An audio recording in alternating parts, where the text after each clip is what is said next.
the school would sit there and schedule that blended class. So what did you say? It was MAT 1033? Was that right? Okay, there is no MAC 1033, first of all. There's no such class. All right. So there's MAT 1033 and there's MAC 1105. So the person doesn't even know which class they took. But the thing is that it's probably MAT 1033, probably. Okay. So let's say it's MAT 1033. What they used to do to me at that other campus over there, right? So I teach the next class after this. This class is, how long is this? No, it's not an hour. It's 4:30 to like 6:10 or something, isn't it?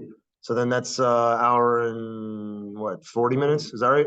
Yeah. So then so hour and 40 minutes, right? The regular class is an hour and 15 minutes, right?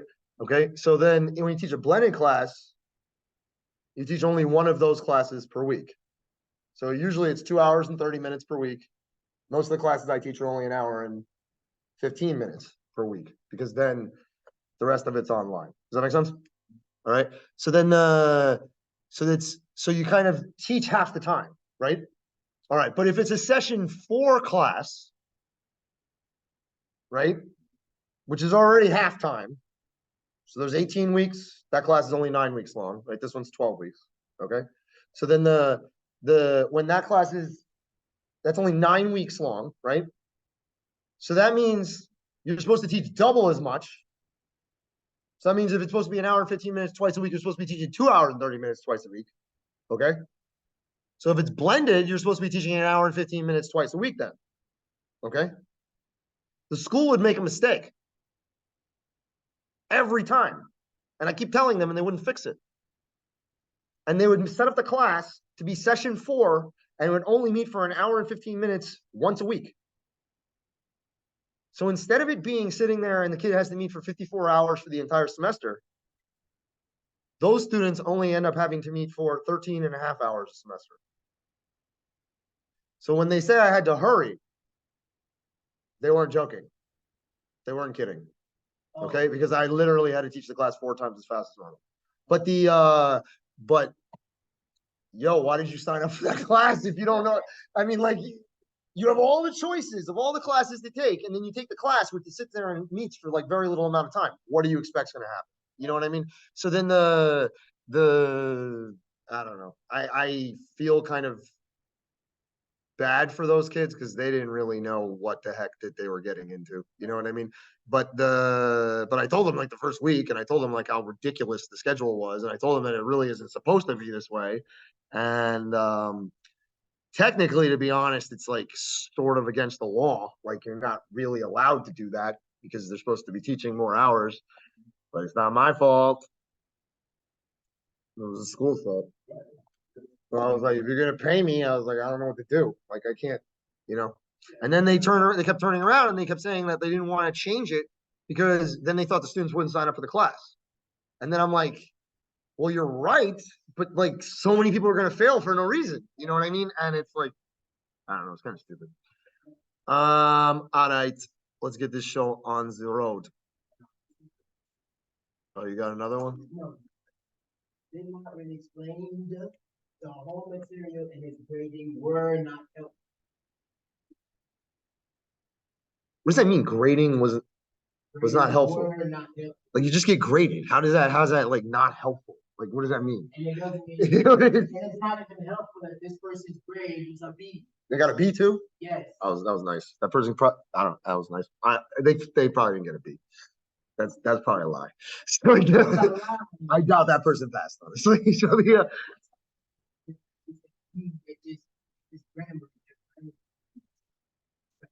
That's kind of good.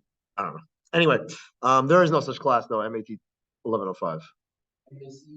MAC 1105. Oh, there's no MAC 1033. That's close. No, is that right? All right. Use the given information to find the p-value. Also use the 0.05 significance level and state the confidence. State the conclusion about the null hypothesis. Reject the null hypothesis or fail to reject the null hypothesis. You guys remember what that means? Reject the null hypothesis, fail to reject the null hypothesis? All right.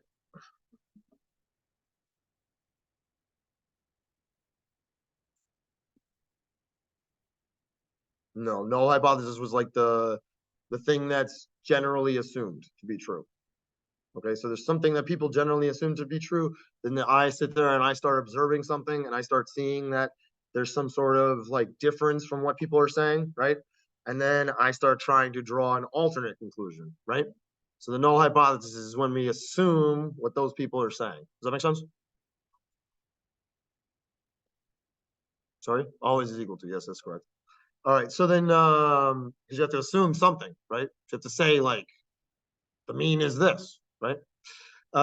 Use the given information to find the p-value. Also use the 0.05 significance level, state the conclusion about the null hypothesis, reject or fail to reject. All right.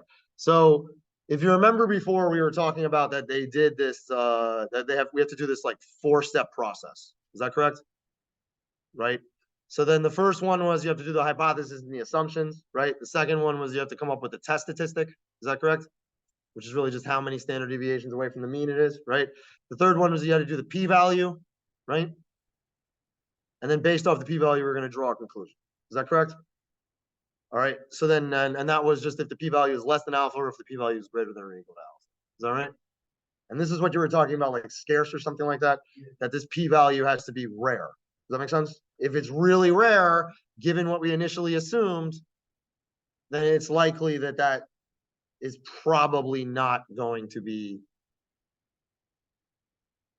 correct, the initial assumption that you're assuming. Does that make sense? Right? So here they're not making us do the entire question, actually. Do you see that? Do you see that? Which part are they making us do here? 1, 2, 3, or 4. Which part do we have to do? Or which parts, I guess I should say? Not 2. Not 2. Why is it not 2? Because they already gave me the test statistic. Yeah. Is that correct? Does that make sense? You don't have to do part 2 if they already told you it. Is that right? Sorry? We definitely are going to have to do part 3 because we're going to have to do p-value here. Is that right? Does that make sense? But it also says that you have to do the conclusion. Is that correct? Does that make sense? So that means you would have to do what? Parts 3 and 4 here, I guess. Is that right? But you see what I'm saying? Like what they're going to do is they're going to give you questions where it's just part of it. Does that make sense? So that means you can't necessarily use the calculator to do that with just the one function. You're going to have to go back and do the things from the previous chapter. Does that make sense? All right. But you should be used to that by now. All right. So what type of picture should I draw here? The hump is correct.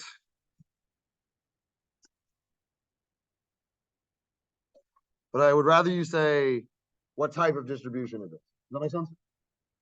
Okay, so which one does it have to be? Normal. Why is it normal? Normal is correct. Why is it normal? But T looks the same. How do you know it's not T is my point. You constantly have to be asking yourself, is it Z or is it T? Is that correct? How do I know it's Z in this case? Well, they kind of wrote Z right there. Is that right? It's kind of a little bit of a giveaway. Does that make sense? That means they're saying something was normal. Is that correct? Otherwise, they couldn't have gotten Z. Does that make sense? So they already did that part. They already did the Z score. Does that make sense? All right, so then Z equals 1.43. Where do I label that on the picture? To the right is correct. Somewhere over here, because Z equals 0 is there. Is that right? So now they say start calculating the p-value. What does p-value mean again?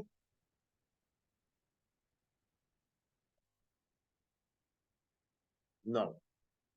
Because it's always the chances of something more extreme. Does that make sense?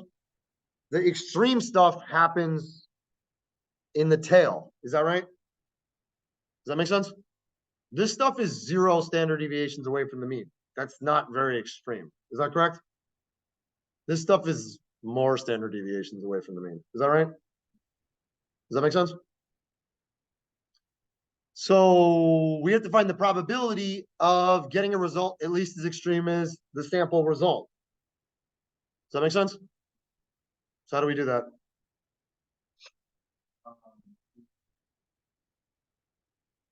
Something like that, but that's not correct. Normal CDF is correct. You can't just, there's only two of them, but you have to remember which one's which, right? So normal CDF is the one that's going to sit there and tell you the probability, right? CDF means cumulative distribution function. Is that correct? Right? So it's going to tell you the probability of one of these things, right? The other one is once you know the probabilities or areas, it's going to tell you the value, right? Okay, so what do I type in here? 1.43. 1.899 is correct. All right, and then that's it. That's the p-value part. Does that make sense? Positive because we're going to the right because we're going to positive infinity. Does that make sense? What'd you get here for this? You should always do 4 decimal places. 0.0763, is that what you said? 766? 636. So what should it be? 4 is correct. 764, is that right? Does that make sense? Approximately. Is that right? All right, so that's the p-value. Does that make sense? Nothing new. You just have to know what it means. Is that right? Same stuff they were asking in the chapter, what was it? 6. Does that make sense? All right. So now what? How do I draw the conclusion?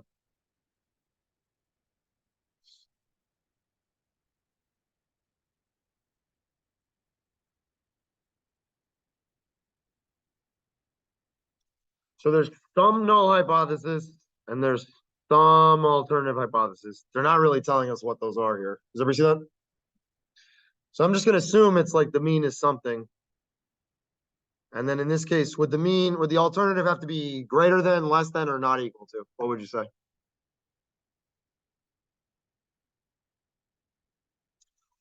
It says right tails. So what does that mean? Greater than is correct. So then this is greater here. Is that right? To the right. Is that correct? All right, that part should be easy. So then you have this.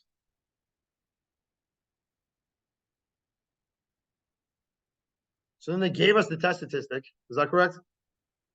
Now we just calculate the p-value. So what's the last thing we're supposed to do? What are we supposed to do with the p-value? What's the point of calculating it?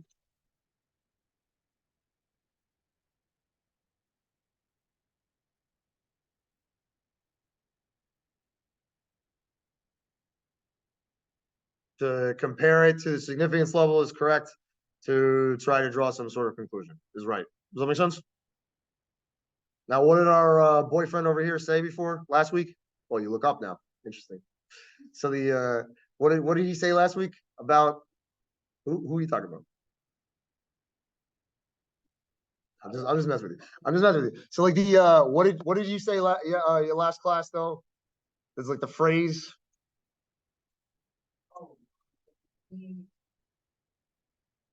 You forgot it already. See, it don't matter if you don't remember the phrase, right? See is low, reject the hoe. So, what is anyway? It's supposed to rhyme. That's the whole point. Anyway, so it was the P is low, reject the hoe. Is that correct? Right? Or I said small p value. You should be rejecting the null hypothesis. Does that make sense? Right? Why is that? Because that means we're saying that a result, at least as extreme as this particular result, is really rare. Is that correct? Right? If it's really rare, it shouldn't really be happening. Does that make sense? Is this? So that's why I was saying last time, you always have to ask yourself, is it rare enough? Does that make sense? Is this rare enough? What would you say? No, it's correct. So so this means we would fail to reject the null hypothesis because this value is not less than this value. Does that make sense? It's not rare enough. Does that make sense? I want the t-shirt. I just want you to pass the damn class. That's what I want. So this thing, all right? So now what would we say now, just in case, because I told you you're gonna have to write a sentence on how to be able to interpret this thing, right? How would we write the sentence now? Given the fact that I've written the null and alternative hypothesis here, what type of conclusion would we write here? Remember there was the two choices? Either there is significant evidence or there is not significant evidence. Is that correct? And then we were supposed to be saying something like which conclusion we need to talk about also. Is that right? So what do we write? How do we say it? What are we trying to conclude? What were we trying to conclude with the murder before? That we were, no. The case is always about trying to prove the individual is guilty. Does that make sense? Well, does he look like he's guilty? Anyway, but the thing is like the point is that they're trying to show the person is guilty. Is that correct? Right? We're trying to show what in this case?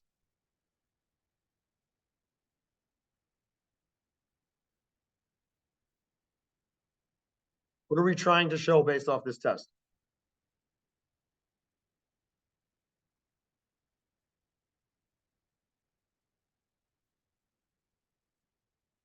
What does the conclusion say? What are we trying to show?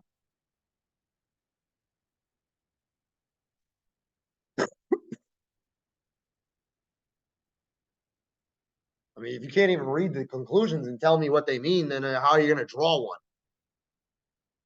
You can't read this stuff? What does the conclusion, what type of conclusion are they trying to draw with this test? Sorry?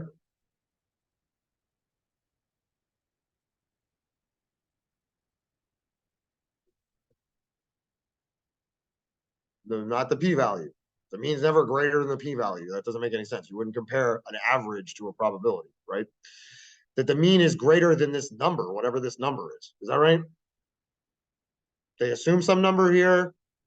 They're trying to say it's greater here. Is that correct? They want to show it's greater, right? So what did we say we write for the hypotheses last time? How do you, I mean, not hypotheses. What do we say that are the possible conclusions that we possibly write? Of what though? Like significant, you can't just say there's significant evidence. That doesn't make any sense. Significant evidence of what? What are you trying to do? Like, what is this about?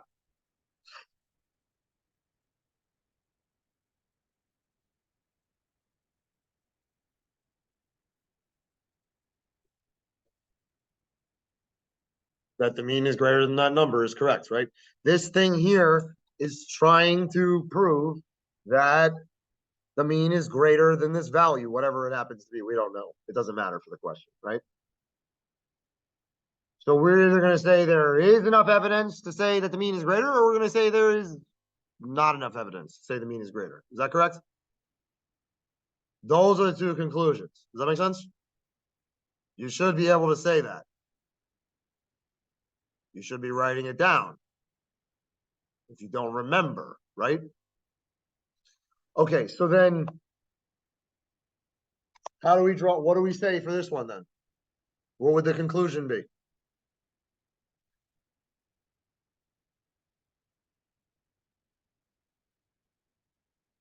Right, but we don't have to really say that, but you can say that.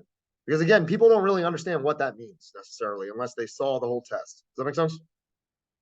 So what's the conclusion that you would have to say to somebody if they were on the side of the road and you wanted to explain to them what the result here was? But that's not, you still haven't stated the conclusion. Does that make sense? You're right. It's not significant that there's not enough evidence. Not enough evidence of what? Or not enough evidence to say what? Right. So you should just say there is not enough evidence, or excuse me, there's not significant evidence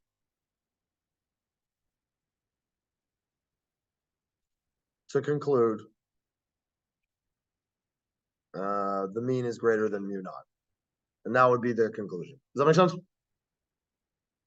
Question? Question? All right. This one. This one's a little different because we haven't really talked about how to calculate one of these yet. So maybe I should do one of those. No, let's just do it now. All right. So then, very similar, but the only thing is it's not a one-sided test anymore. It's a two-sided test. Does everybody see that? Does that make sense? Now, what's the difference between two-sided tests? What did we say last time? If the test is two-sided versus one-sided, what's the difference?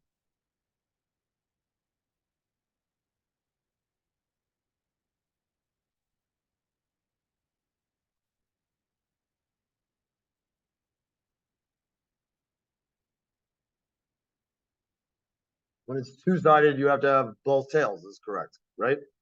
Or what do those tails mean, though? I don't like you just using the word tails because I don't know if that necessarily means you know what it actually is talking about.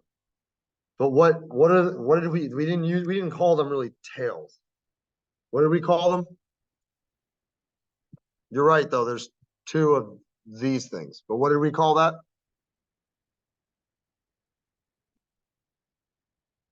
You don't even know what the damn tip is anymore. You said the tip was this shit.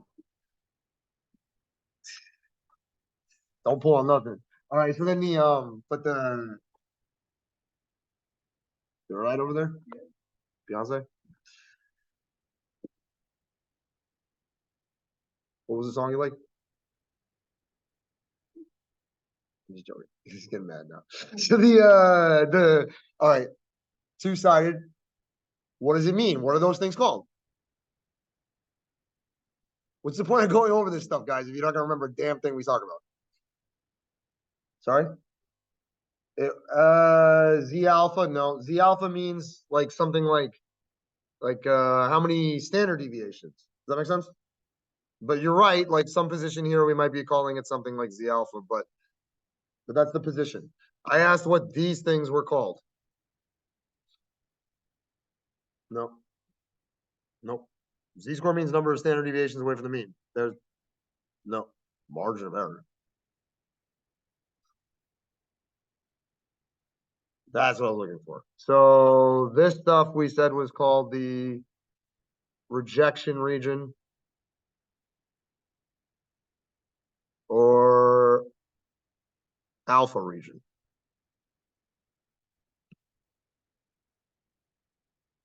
And you said but Z, you gotta know what that means. You know what I'm saying? All right. That one you don't want to mix up with stuff because that you need to know that one. All right. And then that's the same thing with you over here. Margin of error. All right. So then the rejection region, right? Or alpha region, right? Those are the places where you're going to be able to reject the stuff. Is that correct? Right? Okay, but there's a little different thing now, right? Slightly different. So before, alpha was over there. Is that correct? Right? Now the two of these is alpha. So how much does that mean is on each side?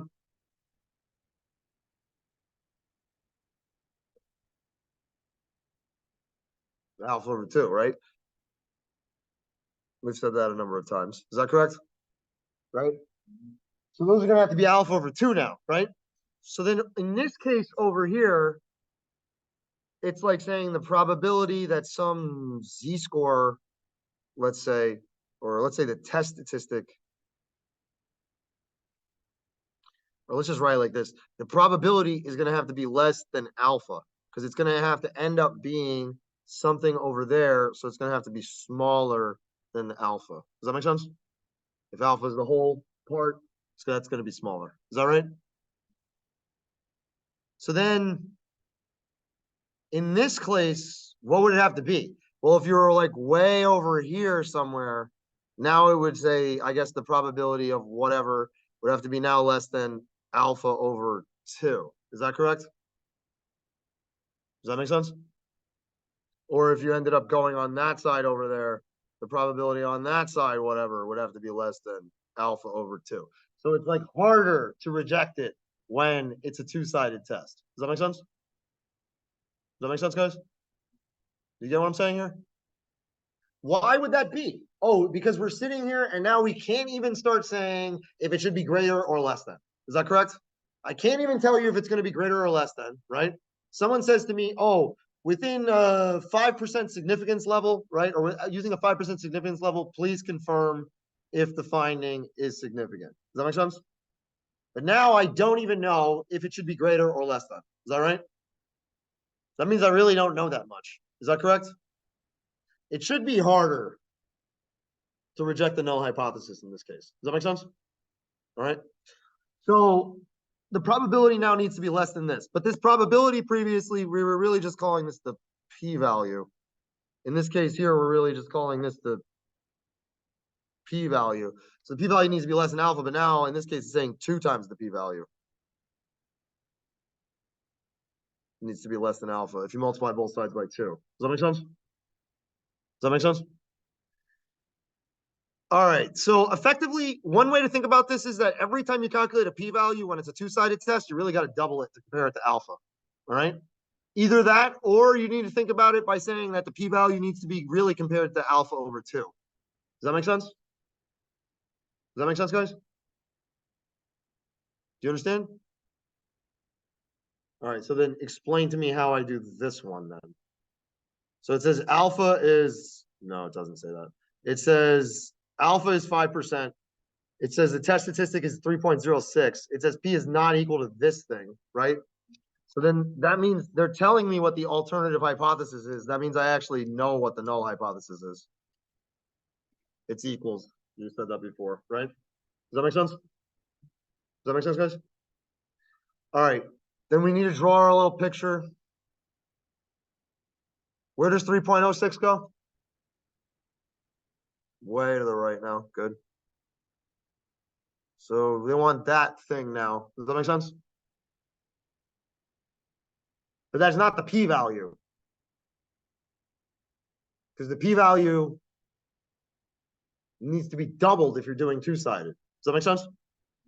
Another way to say it is that just because you got this time, you might get something over there next time, because we can't even say if it should be greater or less than. Is that correct? So if you're getting some probability over here, you really should be doubling it, because next time you might be getting something over there. Does that make sense? Right? When it's two-sided. Does that make sense? All right, how do I calculate it then? How do I calculate the p-value? Normal CDF.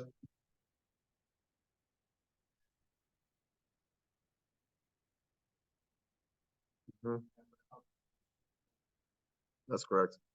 The only thing is you need to remember you got to do 2 times in this case. Does that make sense? Two-sided, you got to do 2 multiplied by 2. Either that or you need to compare it to alpha over 2. Okay. But when they say to calculate the p-value here, right? When it's two-sided, if you get something on this side, they say you need to get it on that side also. So then whatever the value is here of the probability that you calculate, the p-value in a two-sided test is double whatever that probability is. Does that make sense? Because we had to do this. Question?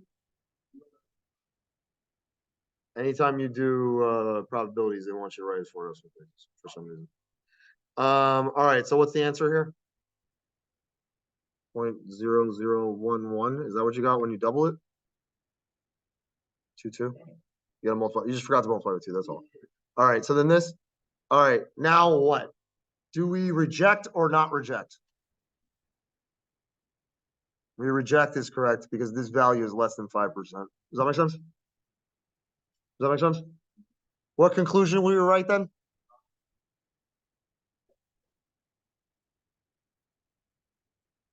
No, this is significant. This one is. Because the probability is less. You just said that. You said you reject. All right. So there is significant evidence to support the claim. What?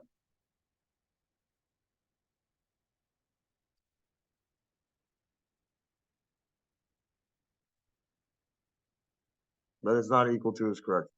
There is significant evidence that P is not equal to 0.377. Does that make sense? Question with this? Question?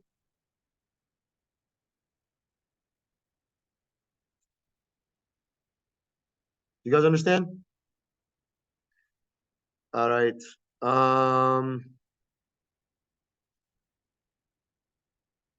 I mean, these are just stating conclusions again. No, I don't think we need to do this. All right. A question.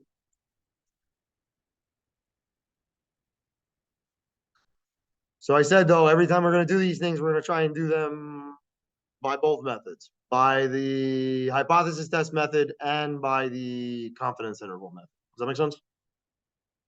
But I don't know if you recall, I did say that the confidence interval part, you end up having to determine the size of the interval based off of the type of hypothesis test. All right. So we'll see more of that. A nationwide survey of American homeowners revealed that 65% have one or more lawnmowers. A lawn equipment manufacturer located in Omaha feels the estimate is too low for households in Omaha. Find the p-value for a test of the claim that the proportion with lawnmowers in Omaha is higher than 65%. Among 497 randomly selected homes in Omaha, 340 had one or more lawnmowers. All right, I don't want to just find the p-value.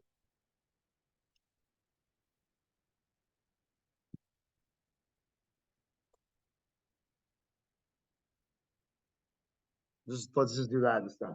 Test the claim that the proportion with lawnmowers in Omaha is greater than 65%. Does that make sense? All right, what's the first step? No.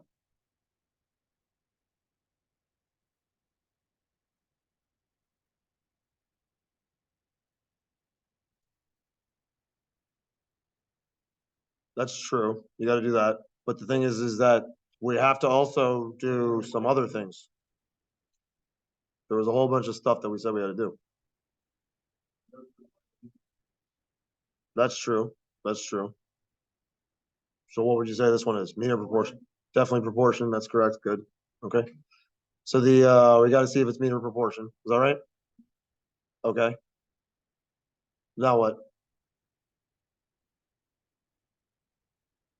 What's the thing I said we have to be able to do every single time?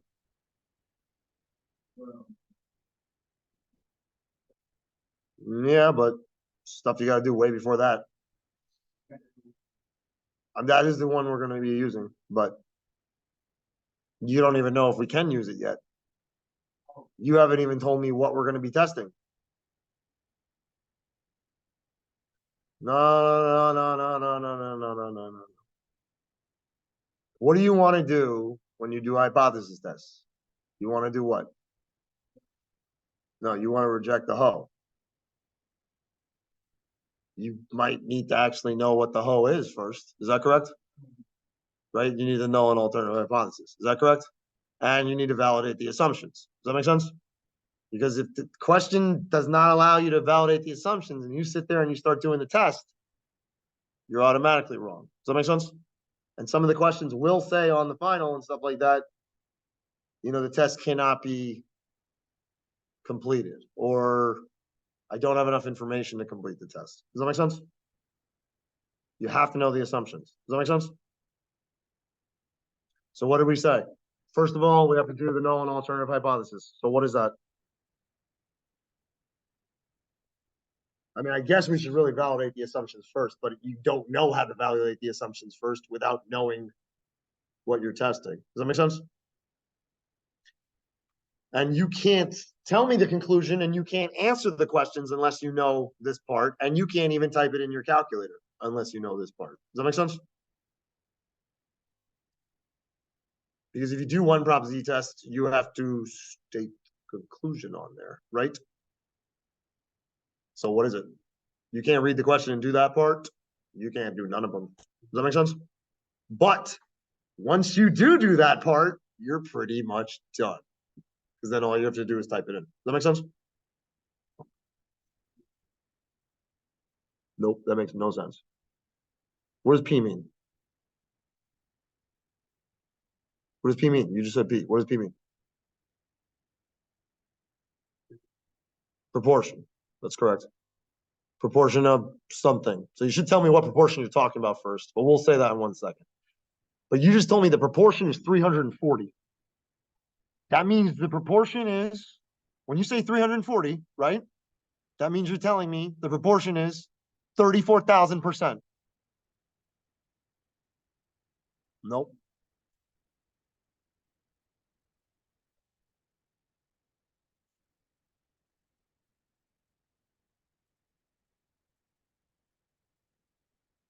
No. And then on top of that, you can't just say more than 65%. You have to tell me what needs to be more than that and stuff like that. All right. But that's not correct.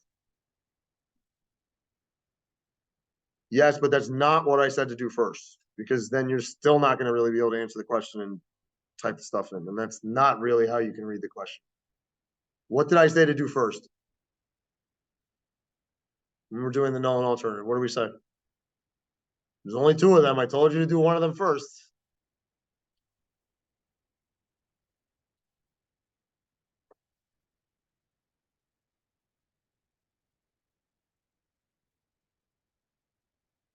Just talked about this on Tuesday. That's what I want to do, but I got to know what the freaking hoe is and why I'm trying to reject her.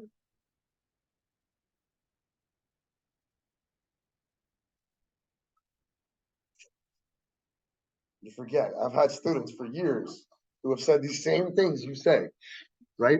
So this guy's cracking me up though. So all right.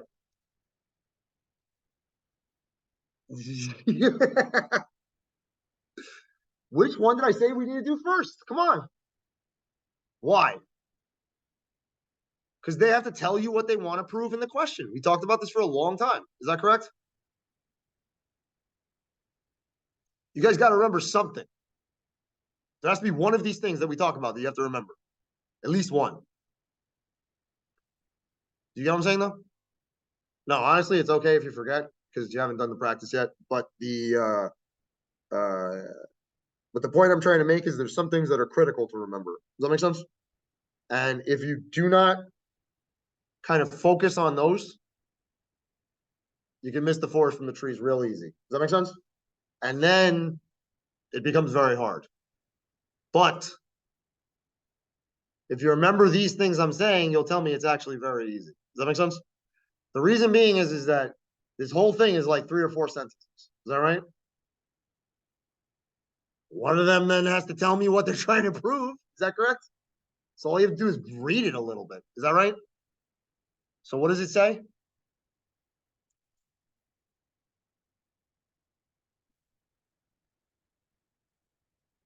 Sorry? Yeah, like I don't know. So it's hard, honestly, for me to read this incorrectly, I have to say. Okay? Because I'll explain why I'm saying that. They have to tell me what they want me to test, right? So it says, test the claim that the proportion with lawnmowers in Omaha is higher than 65%. Is that correct?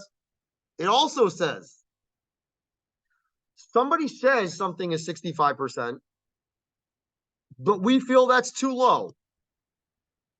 If we feel that's too low, we think it should be larger. Is that correct?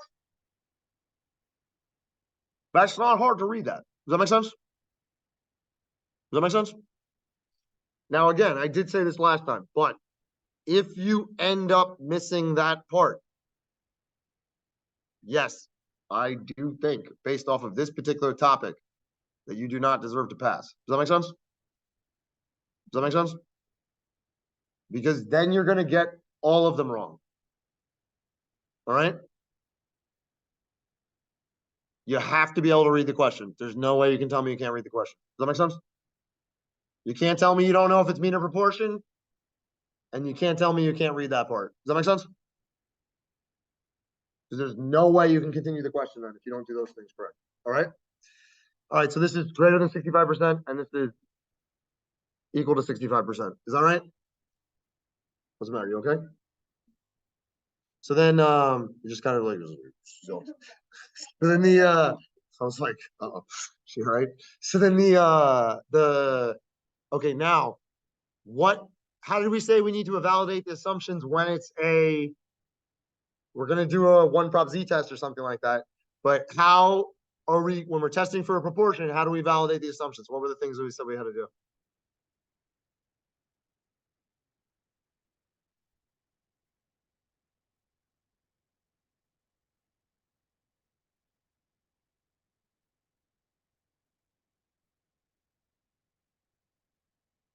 And like I know I saw you guys like copying this, so I'm not really sure why you're not looking at it.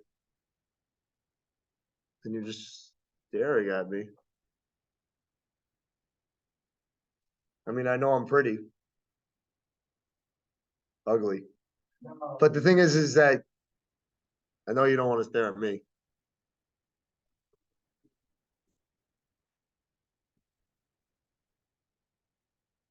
Yeah, I don't want to talk about that either. I gotta tell you, that made me so uncomfortable when that happened.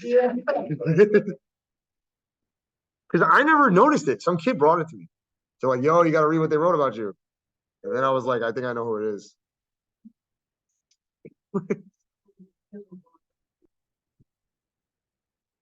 What the fuck hit me? Where do you come up with these phrases, bro? Like, like everybody's giving like funny faces when you say this stuff. All right, come on. What were the assumptions? What do I have to do?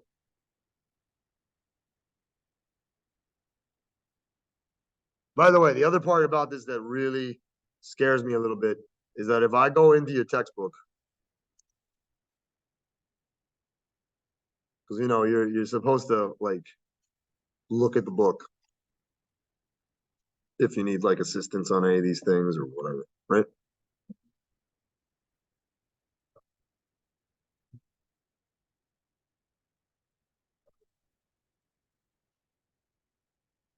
Sorry?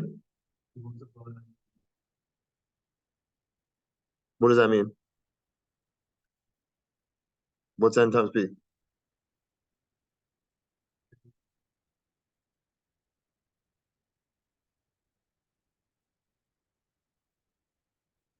No, that's to find the standard deviation. Eh. You say fractionize? You can't fractionize the end. Wait, is that a word? Fractionize? Because I want to use it. Fractionize. I'm talking about. Fractionize, motherfucker. All right, you win this time. You win this time, motherfucker. In what the shit is this? Fractionize. You're a crazy person. All right. If you look in this book, if you that is pot calling the kettle, you know what I mean? But if you look at your textbook at all, ever, one time, okay, you will see that it spells out the entire process here with these gigantic flowcharts. Then it starts telling you the confidence interval method and explains that. Then it does the entire thing with an example. Then it explains what significance level means. Then it explains what all of these things mean, the same stupid pictures I was just drawing. Critical region, he refers to it as a rejection region. P-value method, then I was telling you how to do this. Anyway, do you see how many pages this is going on for? This is what we're doing. Does that make sense? All right. But you need to know this stuff. I'm not making it up. I didn't come up with it. This is your class. Does that make sense? If you don't remember these things, you should be looking at some of these resources, right? Doing your homework for 5 minutes and then sitting there and finishing it by looking at an example and then copying the example ain't going to get you to pass. Does that make sense? It's not. Okay. You can't tell me you don't know what z-score means. You can't tell me you don't know how to calculate the area. You can't tell me you don't know how to find the position. You can't tell me you don't know how to tell me what 1 and 2 sided are, etc. Does that make sense?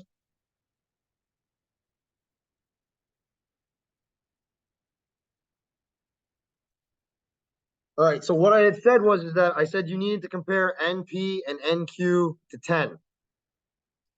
We needed to see if these numbers were greater than 10 or not, greater than or equal to 10. Why is this the case? Because N times P is the expected number of successes, we said. Now, this to me is like, you have to be able to understand this. There's no way you can't. 497 times 0.65. So we're saying 65% of 497, right? Those would be the successes. Is that correct? That's obviously larger than or equal to 10. And then 497 times 0.35 is obviously larger than or equal to 10 also. Great. The assumptions were satisfied. Does that make sense? Bless you. Does that make sense? Question? Javal, question? All right. Now, once you do that, then you can actually do the test. But if you don't do that, no, you're going to get some of these wrong, definitely. Does that make sense? All right. How do I do the test? Where do I go? J Money, let's go. Nickname call. There you go. Now, this you should tell me should be like the easiest thing since sliced bread now, because this calculator is going to do everything for you, right? And all you have to do is pick the right test. Now, you have to already be able to do this part. Does that make sense? So you already had to say it was proportion. Is that correct? So there aren't any other proportion ones. Does that make sense? What do I write in the first part? Yeah. What's X? 340, because those are the number of successes. 497 is a sample size. What do I write for this part? Greater than, right? Great. That was it. We're done. Except for the conclusion. It doesn't tell you the conclusion.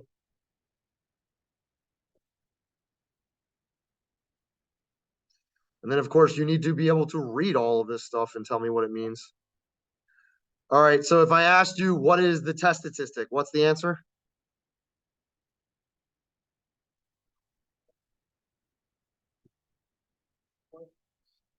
For test statistic, they'll usually let it round it to 2, but it doesn't matter. I mean, when you're seeing on the test, they'll tell you what they want you to round it to. Does that make sense?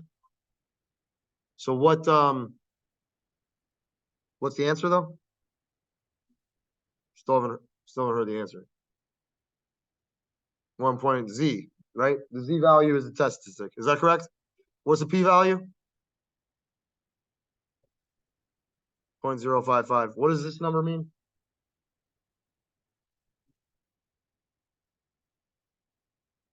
The 0.6841, whatever. What does that mean? Adjacent? Adjacent means next to. Approximating the first proportion. Okay. This is the estimated proportion. Does that make sense? You need to know that means a hat means estimate. Is that right? Question with that? But this is kind of nice. Like it writes it with the variables. Does that make sense? So even if you get confused, that can help you. Does that make sense? Question? I don't know, but I'm lucky that I got that. So the all right. So this thing right here is the p-value here. Great. What do we do with that? How do we draw the conclusion or not?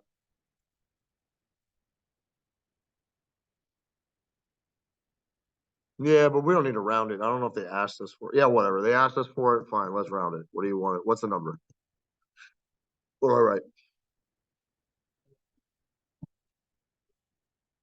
No. 0, 5, 5, 5, 4 decimal places. That make sense? All right. Now what? What do I do? How do I draw a conclusion?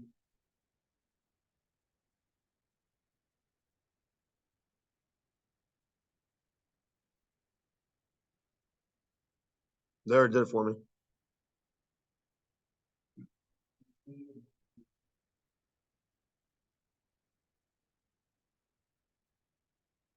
Compare it to what, sorry? You compare it to something is correct, though. Now you're guessing. You got to compare it to alpha, okay? Where alpha is the level of significance. But then what we said was is that if they do not provide you alpha, 0.05, 0.5 means 50%. That's kind of like not so rare. Does that make sense? So we need something to start defining this rarity point. Does that make sense? So then we would then assume alpha is 5% here. Does that make sense? Whenever alpha is not listed, alpha is 5%. Otherwise, they have to tell you. Does that make sense? Okay. All right. So in this case here, alpha is 5%, right? So how do we compare? What do we do?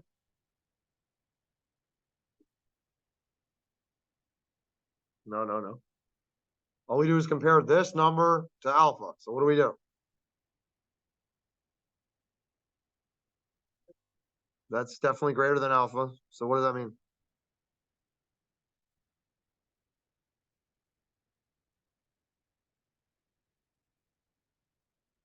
I just heard both answers twice. Somebody help somebody convince somebody. What do you think it should be? Should it be that this let's try and do it in order so you can remember some of the things a little bit. Should we be rejecting the hoe or not rejecting the hoe in this case? So now I just heard both answers, but now I heard 2 times that we're saying reject and 1 time we're saying no.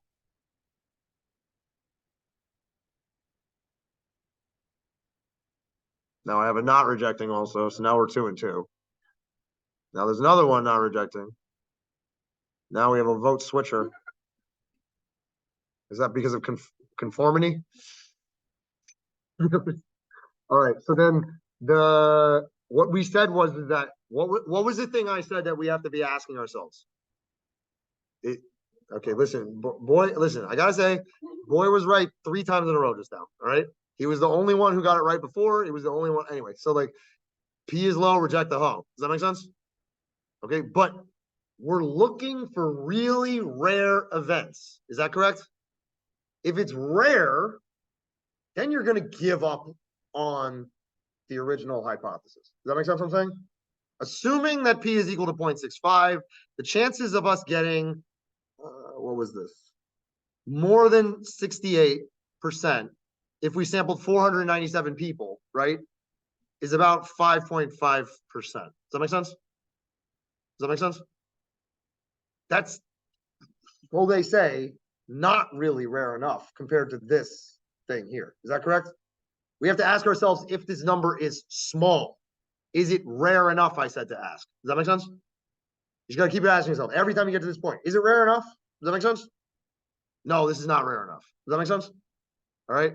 So since it's not rare enough, we would fail to reject the hoe.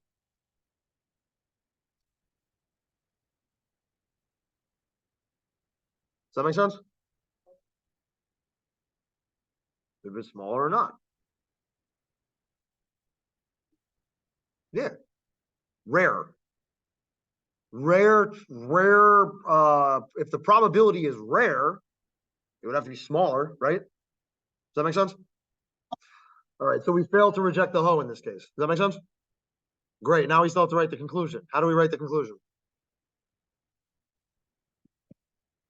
No, we do not have enough evidence. This is not rare enough. No, there is not significant evidence. No.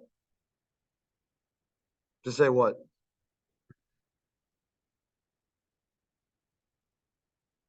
That's true. You could say it that way. All right, but you don't have to say it that way. Because to me, like even if I said that to somebody, like I still feel like they don't know what it means. Like I would ask the person, I'd be like, what estimate? Does that make sense? So like if I instead just said, and to me it's just simpler this way, is that they wrote here, test the claim that the proportion with lawnmowers in Omaha is higher than 65%, right? There is not significant evidence that the proportion, right, of lawnmowers is higher than 65%. Like, do not reinvent the wheel. Do not think. Does that make sense? They are telling you what to do. Do what they said. Don't change their words. Does that make sense? You understand what I'm saying? You could say the estimate is too low. That's fine, but you should say the estimate of homeowners with lawnmowers. Does that make sense? Otherwise, they'll mark it wrong. All right? Does that make sense? Because you're not telling me enough to describe what I'm actually doing. You get what I mean? Because if I say to somebody, the estimate is too low, nobody knows what that means. Because the way these things usually work, you read a paper, okay? Paper has all this background information, all this stuff that they did, then they finally do some sort of test at the end. Sometimes it's confusing to even understand what they're testing. Or most of the time, to be honest, okay? Then you get to the end and they write a conclusion. A lot of people don't want to read any of that stuff. They just want the conclusion. The person has to be able to read that part and be able to understand what it's saying. Does that make sense? Question so far? All right, now I said let's do this with the confidence interval method.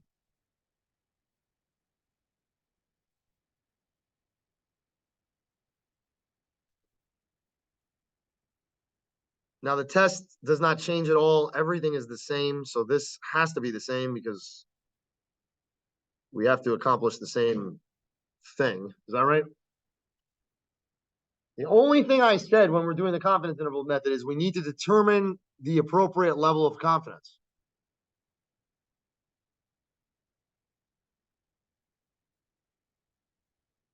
And what I said to do was draw your rejection region on here.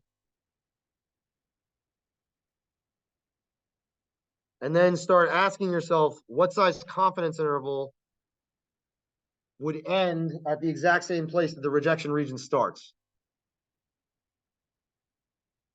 What would that be? What confidence level?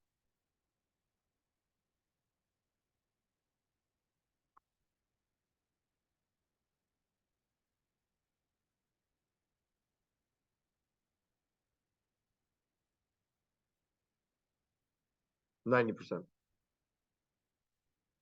So then if I go into the calculator and we do our confidence interval here, it's already taken all the numbers for me. This is the only part that will be wrong sometimes. Does that make sense? But last time, this is what we typed, so it's still correct from last time. It gives me this.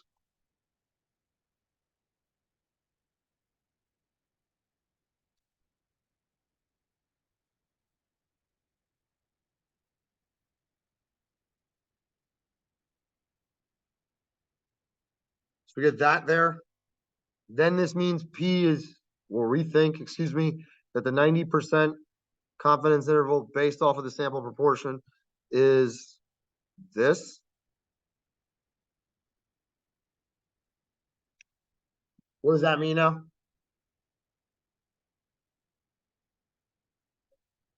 How do we draw a conclusion based off that?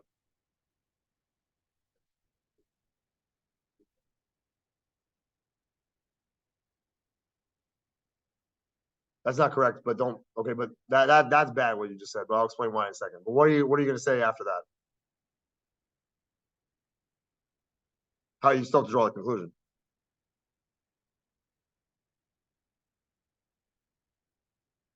So like that thing you just did though, what you just said there.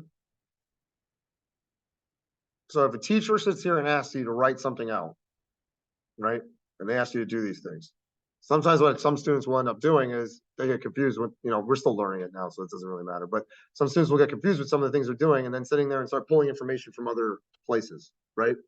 And then what happens is that The teacher's forced to start marking stuff wrong because of that. Does that make sense? All right. But what you just did was you improperly explained what a confidence interval actually means. And then you were going to draw a conclusion based off of that. Depending on where you were, someone will give you a 0 for that. Does that make sense?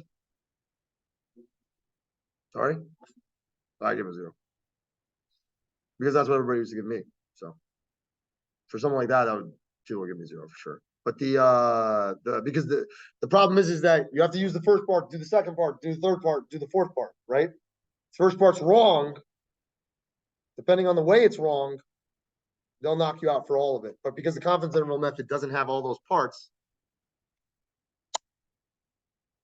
and all I'm asking for is a conclusion in this case, then he would have drawn the wrong conclusion. So that's it. Does that make sense?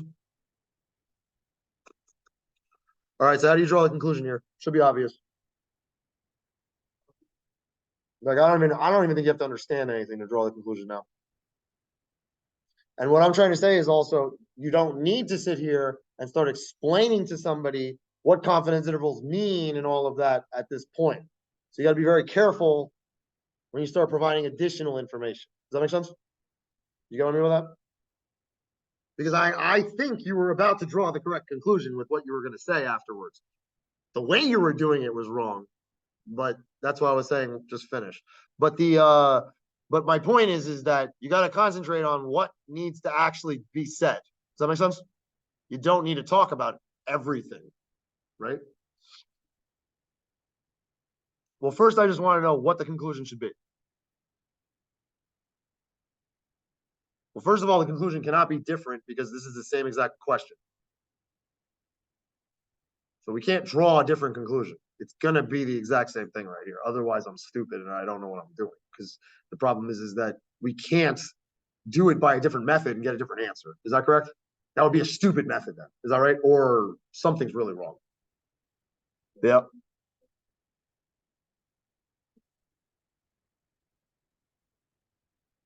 Sorry, P is greater than what? You just got trailed off. No. Never comparing P to alpha.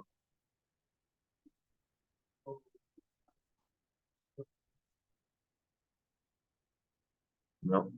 No. No. Much simpler.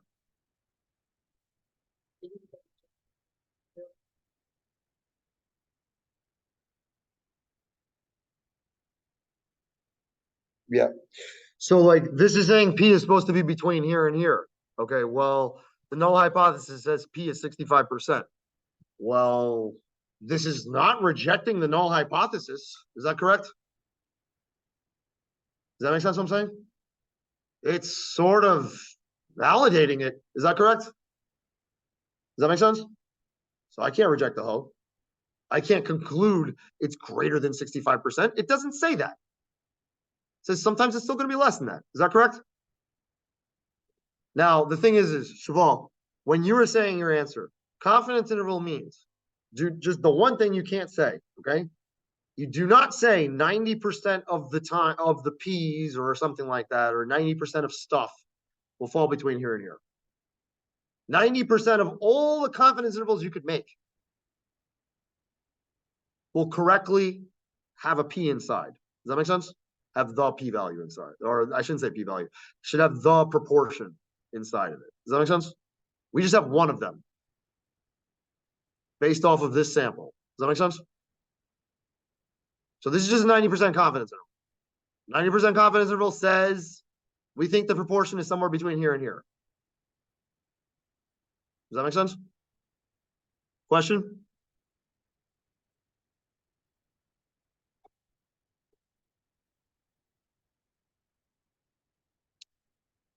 All right. Oh, look at this. Another one. All right, this one I have to do because this is a different type.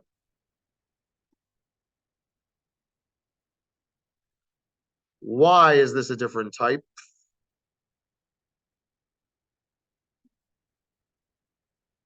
That's correct. But how many times does this stupid thing say mean? Really, that's it?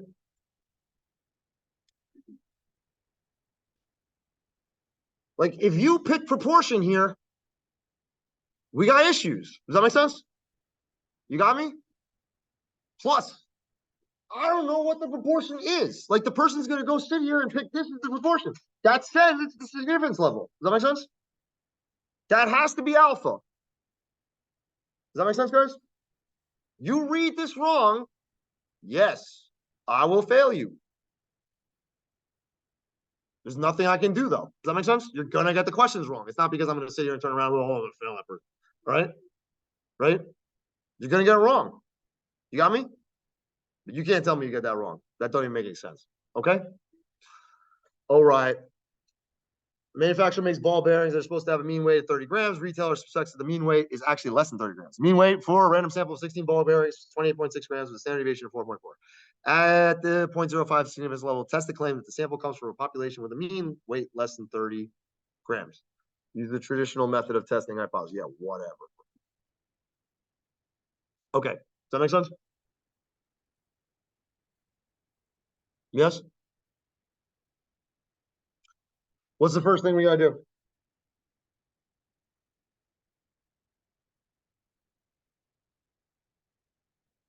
Right, good. Because you have to do that. Does that make sense? I cannot do anything until I do the null and alternative with this stuff, right? Which one do we do first again? Alternative is correct. Now, let me explain to you, though, why it bothers me when some of you guys are not answering the questions. If you understand a damn thing we're saying now, anything, okay? Which you obviously do, because I can tell you do, okay? Then what's happening is that we're sitting here and we're going over it a little bit, right? And you're able to remember it while we're sitting here. Does that make sense? But then we come back in a few days and you don't remember it as well, right? What does that mean? Sorry? No, that has nothing to do with it. You are answering the question correctly here, so that has nothing to do with you not understanding it. Not practicing. Does that make sense? That's because the thing is if you can understand anything that's going on in here when we're doing it in an hour, right? That means you're able to comprehend it. Does that make sense? That means you're definitely able to do it because some people take a really long time to understand these things. Does that make sense? All right. So my point just is though, if you can understand things, and this is something that always happens in all math classes, it has nothing to do with just this thing, but like if you can understand these things, and then you come the next time and you tell me you don't remember, you probably didn't look at it. Does that make sense? Okay. And you're not really expected to remember it if you don't look at it, but you are expected to look at it. Does that understand? All right. But I'm just trying to say something to you. Like, don't convince yourself you can't do things. Okay. All right. Because I'm telling you, I've seen people that can't do things. And they wouldn't be able to tell me anything when we sit here. Does that make sense? All right. All right. So this is obviously mean. So what do I write here?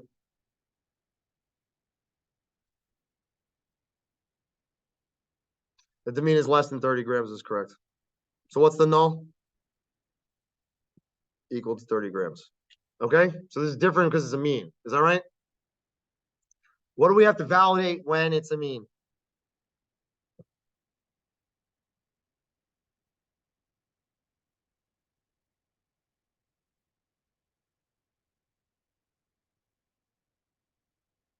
What does the central limit theorem say?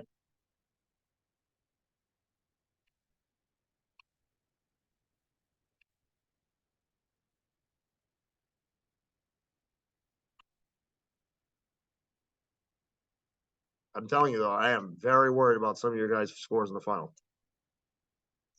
I haven't seen some people answer a single question the whole semester.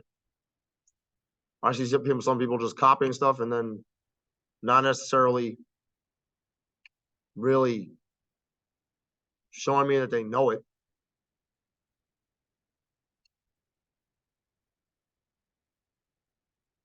I know some of you guys do fine, but some of you are not if you do not change now. Does that understand what I'm saying? We do not have that much time left. Okay. But you can really learn all this stuff right now because this crap summarizes everything. Does that make sense? So, because I mean, like, if I can do this, can I calculate standard deviation? I mean, all I have to do is type in the calculator. Does that make sense? Can I do the stuff from chapter 6? Oh, wait a second. We're doing that all the time. We're doing normal CDF and INVNORM and all that stuff all the time now. Does that make sense? So what's the stuff that I would have to do later? I guess I would have to go over the probability stuff again and the binom CDF and all that stuff. Does that make sense? But that's not that much. You understand? Central limit theorem said that X bar, or the sample average, will end up following a normal distribution when?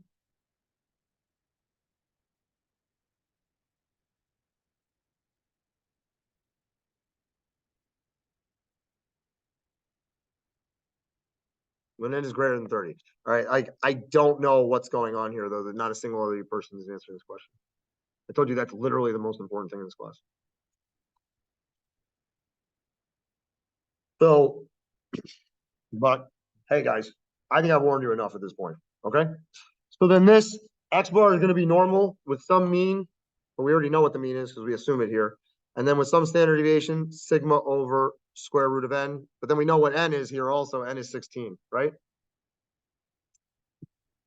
But that's sort of not okay. Is that right? I just said it needs to be greater than 30. Is that right? That's a bit of a problem. Then I go back to the question because I didn't copy the entire question.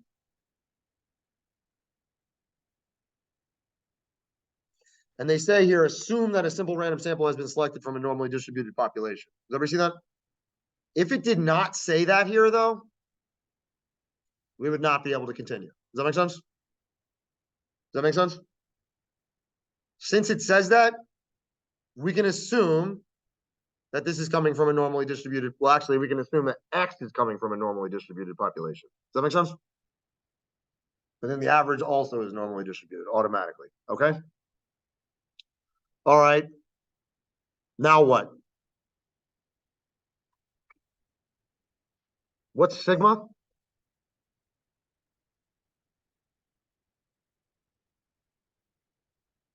No, no, no.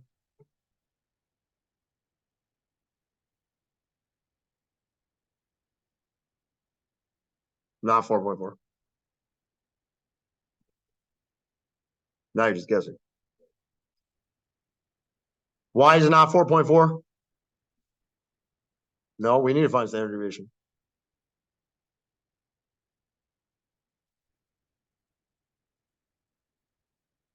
Sorry? What do you mean?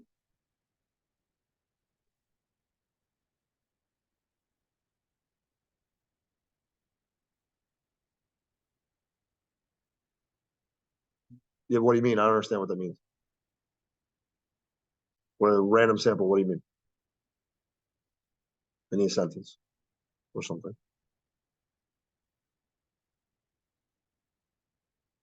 What does sigma mean? Sorry? Say again?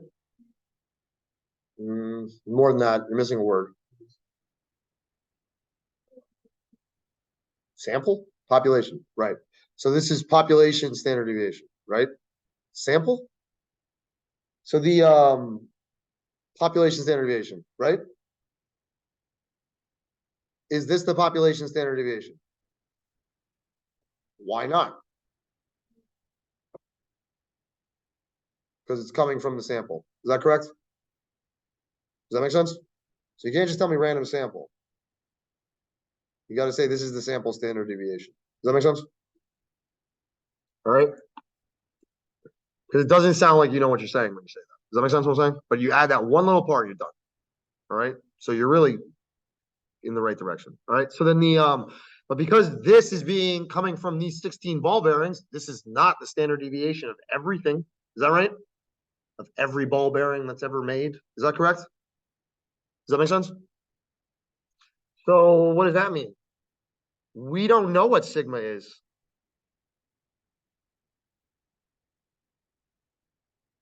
What happens then? What happens when you don't know sigma? We have to do t is correct. So then we start saying that we have to do x bar is t distributed with some mean standard deviation, and then we have to do this degrees of freedom stuff. So we have to do t now. Does that make sense?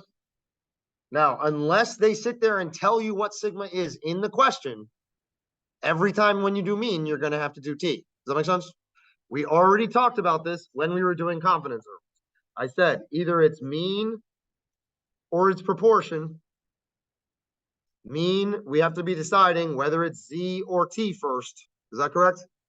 We wrote this whole table out before. Is that right? Does that make sense?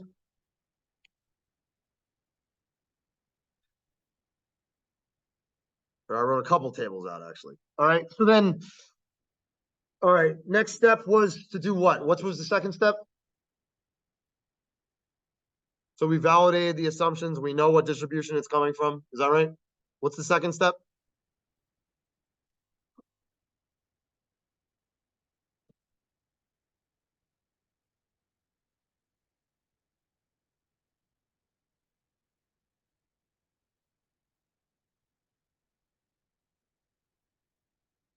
I've already said this today, and we already had questions on this today.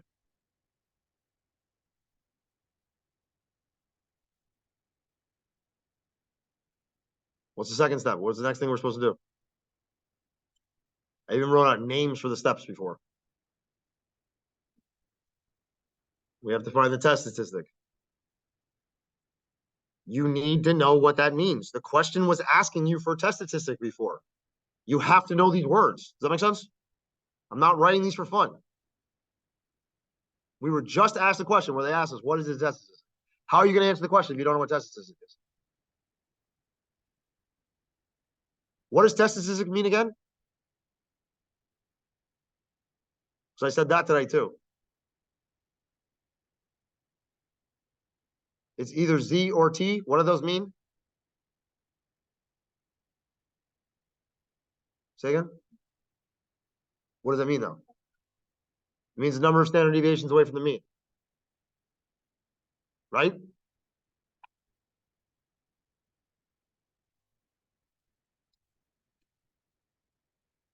All right. So the mean here is what? What do I write for the mean?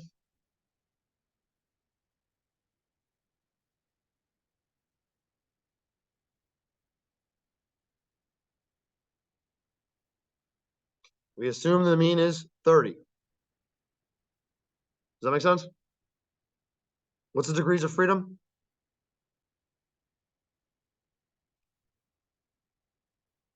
What'd you say?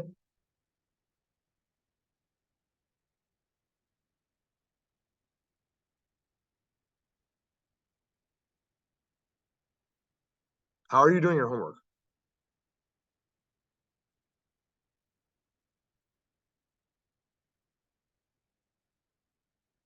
How?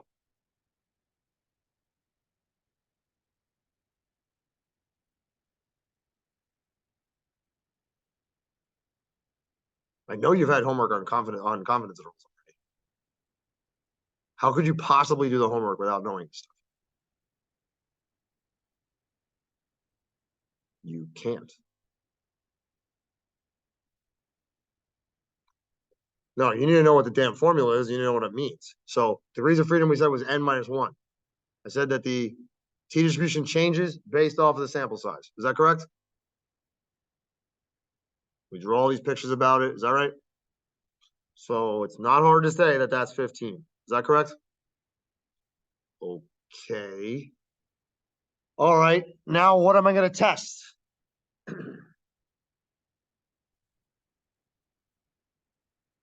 What am I testing here? Based off the question. What do I need to compare to that mean?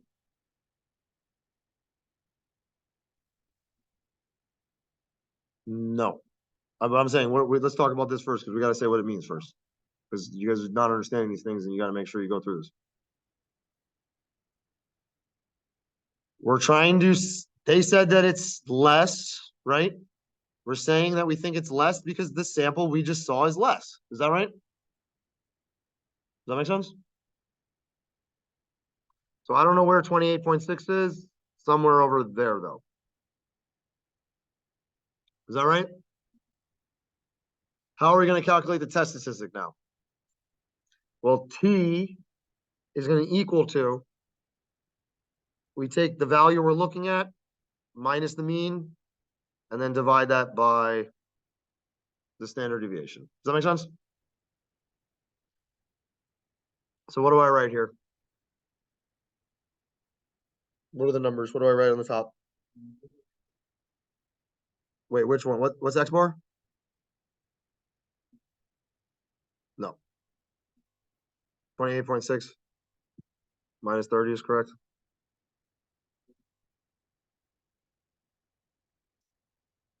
Sample standard deviation? No, 4. Divided by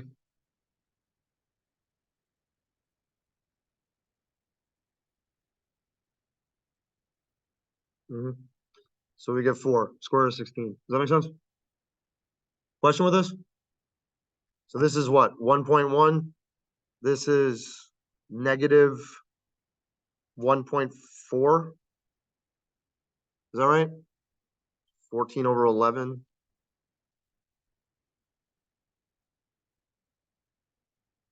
$1.2727, it looks like. Does that make sense? Question? Chloe? Number of standard deviations away from the mean. Does that make sense? What's the next step?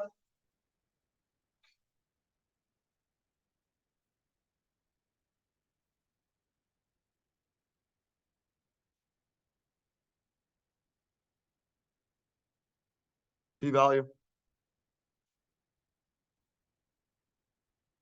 What does p-value mean again? P-value is actually a confusing thing. P-value is probably the most confusing idea in the entire class, to be honest. What does p-value mean? We already said it again earlier today. No, it's a probability of something. Probability of what, though?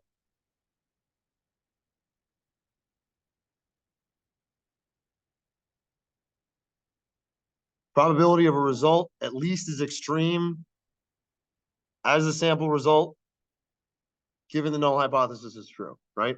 We're assuming the null hypothesis is true. Is that correct?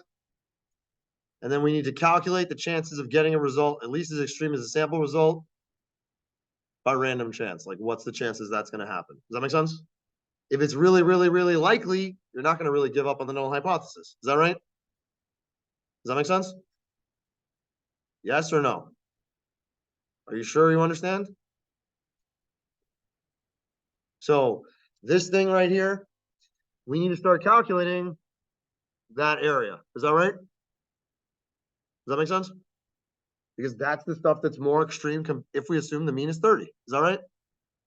Like if the mean is 30, extreme stuff is way over there. Is that correct?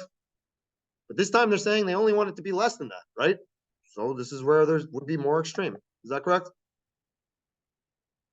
Right? If I want to see how weird it is to get this number right here, I'm going to check the probability of getting anything that crazy or even more crazy than that. Does that make sense? So then the p-value here means we need to calculate the probability that X bar of size 16 is going to be less than 28.6. That was the same thing though as calculating in this case that T is less than negative 1.27, whatever that was. Does that make sense? Does that make sense?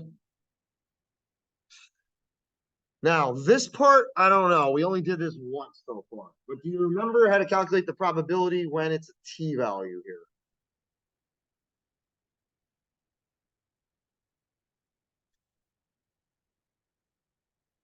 Do you remember how to do that?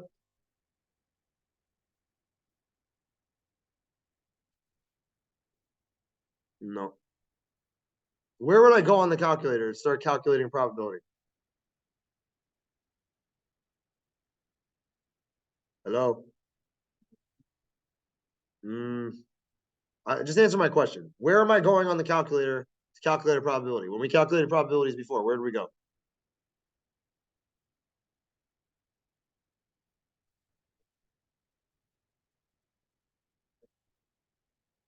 Never went to stat one time to calculate probability. Dister. There's only two buttons I've told you to use, stat and dister. You got to be able to tell me which one each is. All right, dister is this one. Is that right? Which one am I going to use? Sorry? The inverse stuff was never calculating anything about a probability. Inverse T was giving us values. Is that right? Nope, not normal. It's not normal anymore. TCDF is correct. Because we're doing T distribution. Is that right? CDF means cumulative distribution function, or it's going to find the area for us. Does that make sense? Or probability. Is that right? TCDF. All right. What's the lower in this case? Well, actually, it's negative 1e99. The upper is whatever this number was right here. So negative 1.4 divided by 1.1. And my calculator just typed the wrong negative. So I'm not dealing with that. Degrees of freedom is what? 15? Again, you have to know what it means. Otherwise, you can't even type it in. Does that make sense? Questions so far? So I get this. 0.1112 or something. Did you guys get that? But you have to be able to say what the difference is between normal CDF and InvNorm, right? And then you just remember it's kind of the same thing for T. Does that make sense? Does that make sense? So it's inverse T and TCDF. Does that make sense? Questions so far? Question? All right, now we're here. So now we're really done now. Does that make sense? So what do we do now? How do we draw the conclusion?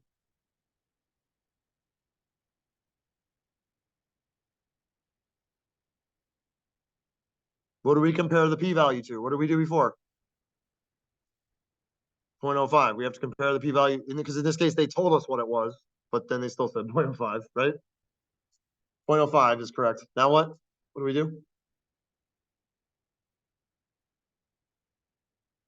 Determine if it's less than or greater than or equal to is correct. All right. So in this case, it is what? What's less than? It's not less than. It's definitely greater than. So this is it's kind of small actually. So this is, I'm sorry I made it so small, but the p-value here, which is 0.1112 or something, is definitely greater than or equal to alpha is equal to 0.05. Is that correct?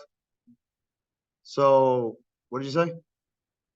We're going to fail to reject is correct. So you have to know that part, how to say that part. Does that make sense? Then you also have to know how to write the conclusion, right? Now, again, when we write the conclusion, all we really have to be able to say, we're going to just write the alternative hypothesis at the end. Is that correct? But all we have to say at the beginning is there's going to be, there is enough evidence or there's not enough evidence. Is that correct? So what is in this case? Is there enough evidence or is there not enough evidence? What would you say? There's not enough evidence is correct. There is, good also. There is not significant evidence to support the claim that the mean weight of ball bearings is less than 30 grams. Does that make sense? Yep.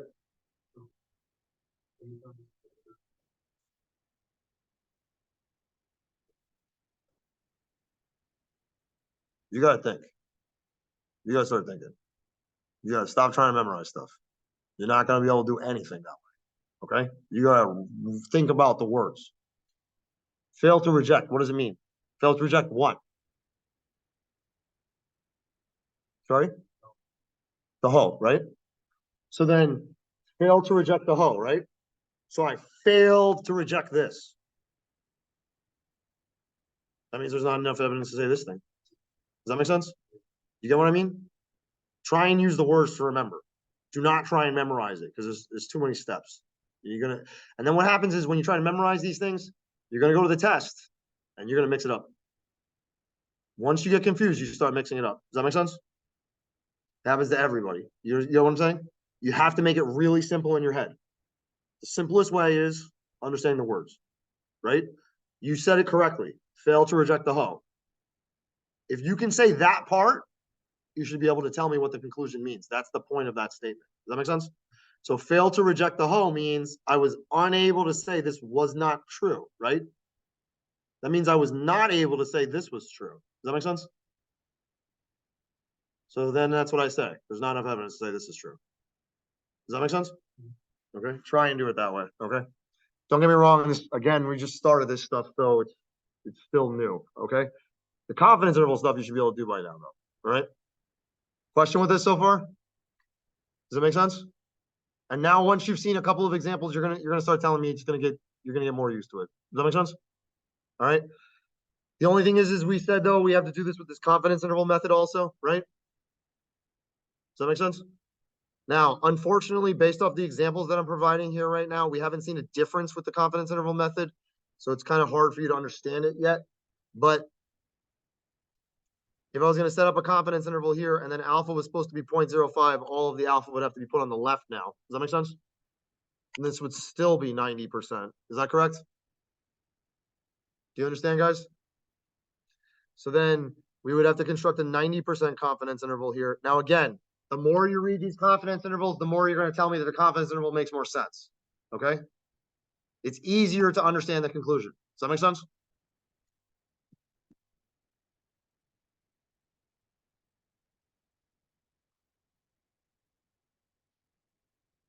All right. Where am I going to go on the calculator to do the confidence interval now? T interval is correct. Does that make sense? We're doing T. Is that right? Does anybody have any question with that part? Statistics? Oh, wait, sorry. I'm sorry. I forgot to do something first. I apologize. I never did the hypothesis test using the calculator. Does that make sense? I did it all out by hand. Does that make sense? Let's just do that on the calculator first, okay? We don't have to do all of this out each time. I'm just doing this to make sure you understand what some of this stuff means. Does that make sense? When you get confused, you should write out this thing. You get what I'm saying? Does everyone understand? Because it's the only way to understand the process and what we're actually doing. All right. But when you're taking a test, I want you to be using your calculator. So all I should be doing really is just going to t-test. Does that make sense? So t-test statistics, mu naught in this case is 30. X bar we got was 28.6 from our sample, right? SX was provided to us as 4.4. N was 16. Is that right? Does anybody have any question with that? It should be very easy. Is that correct? Now this though, again, you had to do the alternative hypothesis here, but now we're doing less than, not greater anymore. Is that right? Does everybody see that? Question? Anybody? Is that okay, guys? Calculate. And then you'll see, of course, it's going to give us all the same stuff because otherwise I've made some sort of error, to be honest. Which will happen. You know, you'll make an error with some of these things, and then you can sit there and, you know, this is how you can check yourself. Does that make sense what I'm saying? Does that make sense? Like, what did we really do? All I did was that, really. Is that correct? Does that make sense? Like, I mean, I had to do this anyway. Is that right? I had to do this anyway. Does that make sense? Does that make sense? Otherwise, I don't pick the right test. Is that right? But all of this crap is right here, right? The p-value, boom, same answer. T, same answer. Is that right? Any question with that? All right. So now sorry, I was supposed to say that before I started going into the confidence interval. All right. That's how I want you to really do it. Does that make sense? All right. So this stat tests, when we do the confidence interval though, right? You said T interval correctly. Now again, the calculator is like this teaching calculator, right? It knows that t-test and t-interval are related to each other. Does that make sense? So again, you saw before, 2 seconds ago, when I just went to this stuff, none of this crap was here. Is that right? It said 0 or something, or 20,000 or whatever it was, some crazy number, right? So then I just wrote, it brought these in now. Is that correct? All right. Now this though, again, we're just lucky this is correct. This will not be right usually. Does that make sense? All right. It's just because I typed 0.9 before. All right. So the next one we do, probably it'll be wrong. Okay. Question with this so far? All right. Then we get this.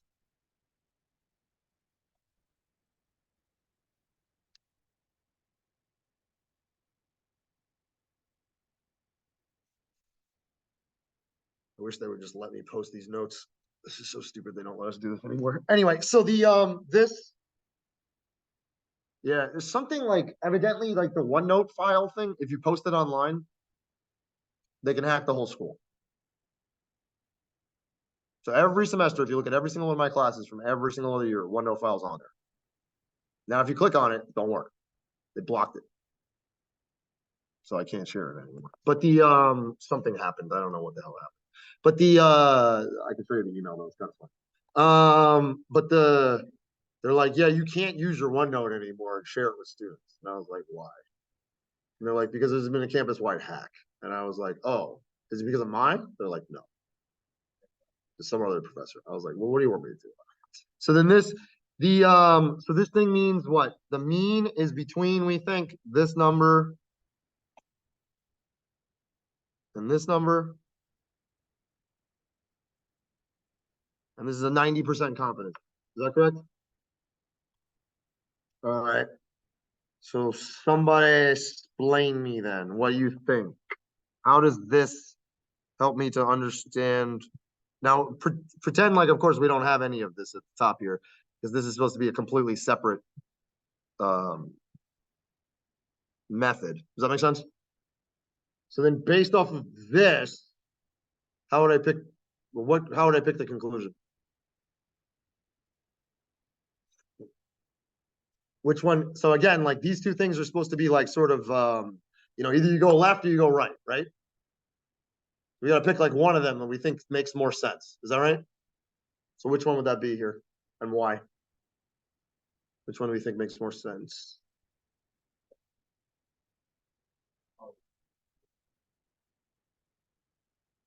Well, it's either this one or this one. I don't know what you mean left. Sorry? They scammed you. So the thing is that there was not significant evidence before, right? So we were not able to pick the alternative before. We're still not going to be able to pick the alternative here. Why? If I selected the right size confidence interval, I should say. Yeah, but that's not what our null hypothesis says. We're trying to reject the hull. Is that correct? We're trying to reject the fact that the mean is equal to 30 grams. Is that right? Does this say to us that the mean is not 30 grams? No, it actually says the mean could be 30 grams here. Is that correct? Now, if it happened to say this, let's say like that, right? Now, reject the hull. Does that make sense? You got me? Does that make sense, Indira? 30 is not between here and here. This says mu should be between these numbers, right? Does that mean it could be 30? It says it's less than 29. Does that make sense what I'm saying? You understand? So this one, though, which is the one we actually did, right? Says it still could be 30. Is that correct? So can you say this is not true? No, you can't. Does that make sense? You cannot conclude this one. This is still sometimes happening. Is that right? Do you understand? Question with this? Is that okay?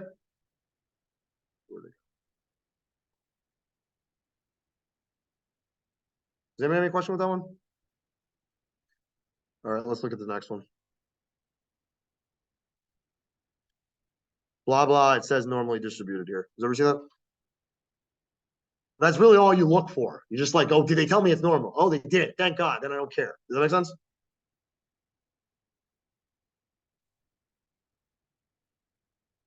Because once they tell you it's normal, then you can either start using Z or T. Does that make sense?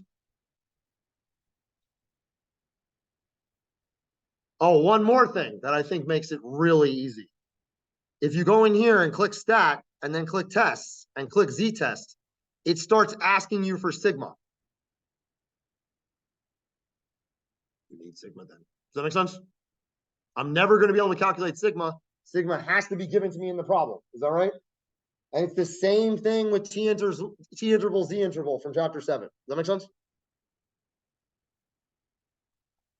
Whatever. Test the claim and mean lifetime of car engine of a particular type is greater than 220,000. All right, so I don't have that much time left, so I'm going to do it. Okay. All right, so then test the claim that this thing is greater than this thing. All right, whatever. So it says ho and ha, right? We always have to do the ha first. Is that correct? Oh, by the way, from like now on, so they just explain how to do it. I'm just going to keep doing the questions faster now. Does everybody understand? Because I think it's important to see what we actually need to do the question. Once you see that, you're going to tell me it's easy. All right. But I have to explain it the first time. Otherwise, you have no idea what I'm talking about. All right. So then this ho ha, whatever, right? Great. We read the question. We determine what they say they want us to prove. He says, test the claim, mean. It says mean right here. Good. Is greater than this. Okay. Mean should be greater than that. So we write that down. Does that make sense? Great. This is always equal to. We don't even really need to test the assumptions in this case because they already told me it was normal. Is that right? Does that make sense? But we know that X bar is going to be normal already. The mean is going to be this thing. But I don't know what sigma is because it did not tell me in the question here. Does everybody see that?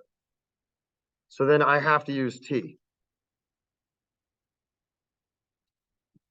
They did tell me S though.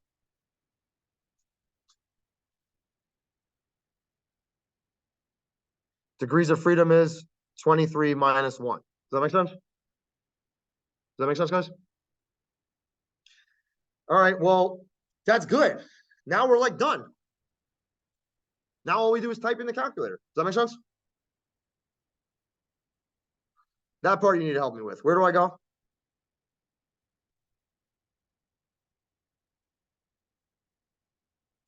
Say again? Nope.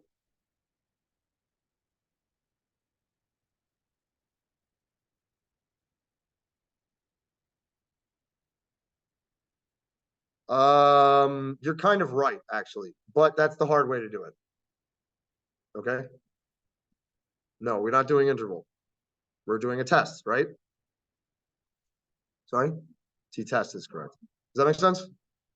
That's why I need to say if it's T, right? So you can pick which test you're doing. Is that correct? Does that make sense, guys? That's wonderful. Mu naught is 220,000. Okay, so this was the example from before that I just erased, actually. This was the number that I was erasing from before. I guess I had done this last semester and it was still here. SX is 11,500. N is 23. We're testing greater.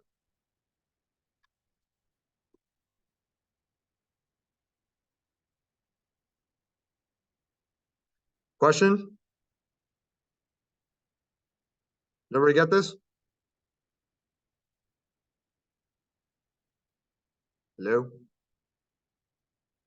Yeah, that's what you got? All right. How do I complete the test now? What do I do?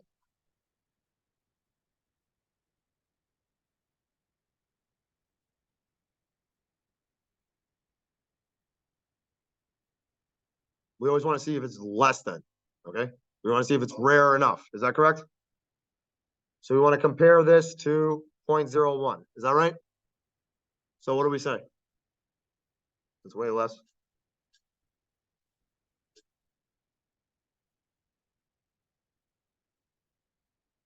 Reject the ho. P is low.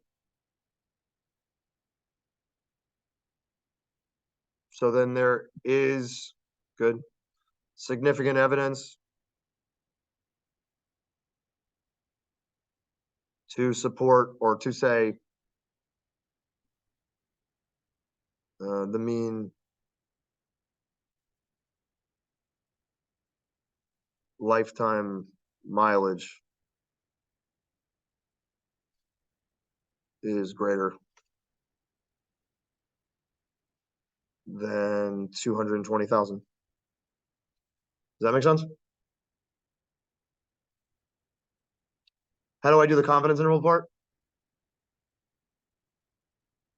This one's actually different, so this is good. We finally have a question to actually see something different.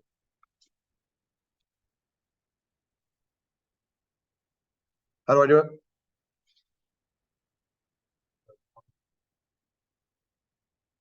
Nope.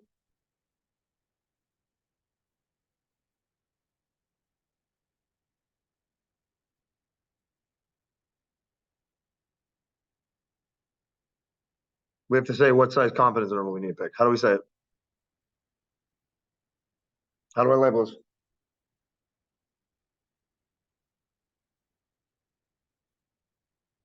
.98 is correct.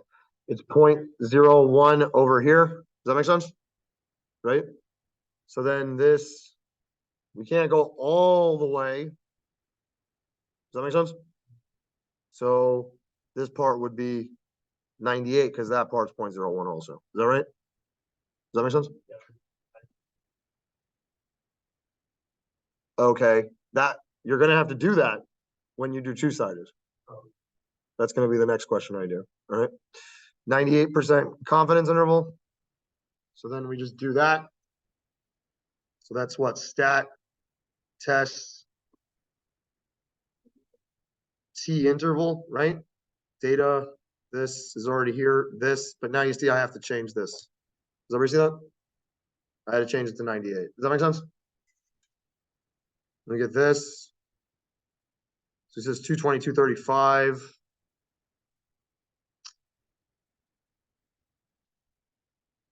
$220, $235, and then what's the other thing? 232, $265. Does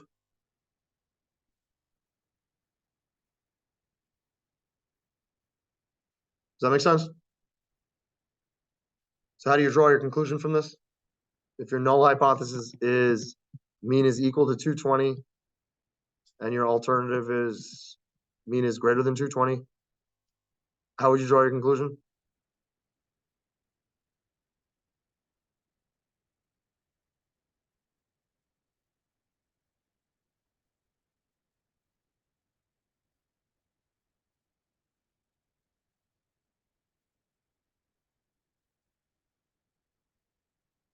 No, I know it's right there, but I'm saying, how do you draw your conclusion from this?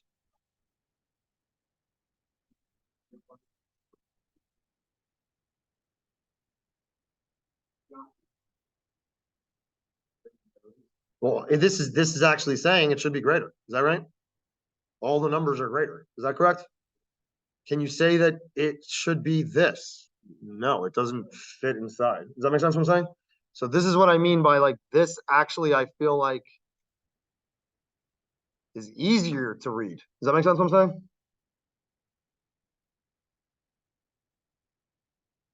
Does that make sense, guys?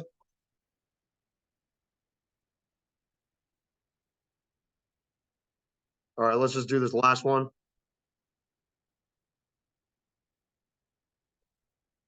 Just because this is the last one.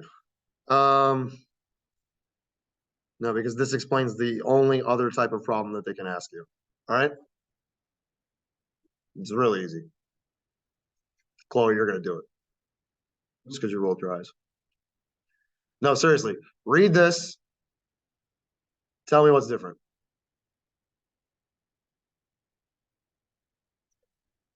Don't worry about it. Tell me. You're going to be able to do it. I promise. Read it here. Tell me which part is different. And that's correct. They gave you sigma. Does that make sense? So we're going to do a mean test in this case. It says mean everywhere. Test the claim of the population mean is 22. So that means this is 22. This is not equal. Does that make sense? This is the first time we're seeing one that's not equal, that's two-sided. Does that make sense? All right, n is 60. So that's greater than 30. So that means central limit theorem applies. That means x bar is distributed as t, or excuse me, n. And then the mean is 22. Standard deviation, they gave it to us. 1.5 over square root of 60. Does that make sense? Does that make sense? Okay. I'm supposed to ask you what we do now, but we're taking forever here, so I don't want to waste more of your time. So then this thing here, effectively, the only thing you have to ask yourself is it Z or T? Is that right? But we have enough for Z now. Does that make sense? So now we just do Z. That's the only difference. Does that make sense what I'm saying? So then in this case here, Z. So then we do, this is 22. This is whatever they said, 1.5. This is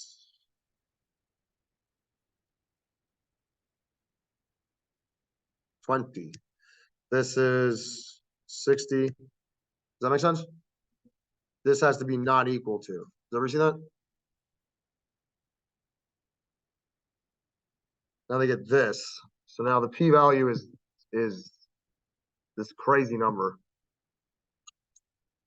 5.38 times 10 to the negative 25. Which means there's 24 zeros.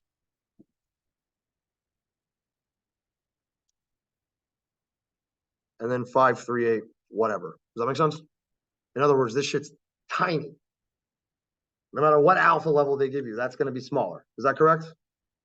We're going to reject the hoe. Does that make sense? So that means there's is significant evidence to say the mean temperature is different than 22. Does that make sense? All right. The only reason why I actually wanted to go through this was to mention to you this part and to do the confidence interval part. All right. This one's a little different. Easy, but different. Okay. How do I do the confidence interval part here now? What's the size it should be? The hoe and the ha is the same from before. What's the size the confidence interval should be? What do you say? 95 is correct. Why? By 2 is correct. Good. So then this thing, it's two-sided, right? Because it's two-sided, alpha has to be distributed on both sides. Does that make sense? If alpha gets distributed on both sides, that means this part's 0.025, this part's 0.025, if the whole thing has to be 5. Is that right? Does that make sense? Then this here is now 95. Is that right? Does that make sense?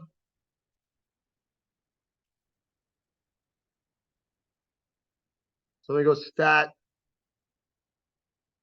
Z interval.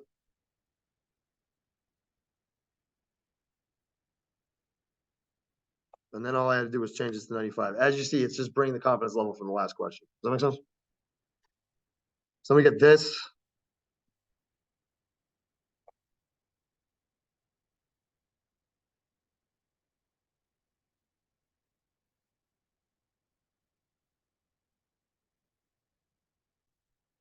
How do we draw a conclusion now? Well, 22? No, this is way less than 22. Is that right? So we definitely reject the null hypothesis. Does that make sense? Question? Anybody? All right, that's all. All right. Sorry for going so long.